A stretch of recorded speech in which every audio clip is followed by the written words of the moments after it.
ఇటీవల కాలంలో మైనర్లు అధిక సంఖ్యలో ద్విచక్ర వాహనాలు నడుపుతున్న నేపథ్యంలో తల్లిదండ్రులు అప్రమత్తంగా ఉండి పిల్లలను వాహనాలు నడపకుండా చూడాలని మార్కాపురం జిల్లా కొమరోలు ఎస్ఐ జక్కుల నాగరాజు సూచించారు.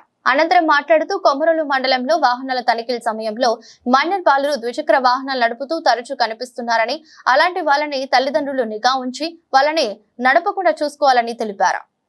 అలాగే వారిపై 5,000 జరిమానా కూడా ఉంటుందని, ఎక్కువ అపరాధ రుసుము విధించే అవకాశం ఉందని చెప్పారు.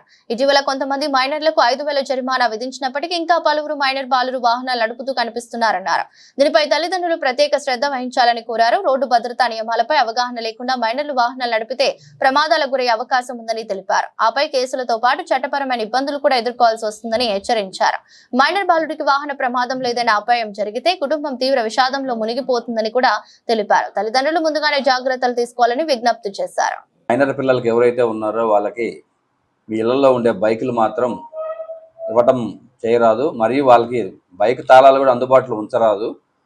మీకు తెలియకుండా వాళ్ళు ఇంట్లో బండి తాళాలు ఇంట్లో ఉండటం వల్ల మీకు తెలియకుండా వాళ్ళు బండి తీసుకు బయటికి పోయి ర్యాష్ డ్రైవింగ్ చేయడం కానీ, లేకపోతే ఏదైనా యాక్సిడెంట్ గురవడం కానీ జరుగుతూ ఉంటాయి. దానివల్ల వాళ్ళ జీవితాలు నాశనం అయిపోతాయి. తద్వారా యాక్సిడెంట్ అవడం వల్ల కేసులు అవుతాయి. కేసుల ద్వారా వాళ్ళు రేపు చదువుకున్నా కానీ, ఒక చదువుకున్న వ్యక్తి మీద కేసు ఉంటే రేపు ఎలాంటి గవర్నమెంట్ జాబ్లు కూడా పనికి రాకుండా పోతుంటారు. కావున తల్లిదండ్రులకి ముఖ్యంగా చెప్పదలసింది ఏంటంటే, వారికి బైక్ తాళాలు అందుబాటులో ఉంచడం కానీ, లేదా సరదాగా నేర్చుకుంటాడని ఇవ్వటం కానీ చేయరాదు.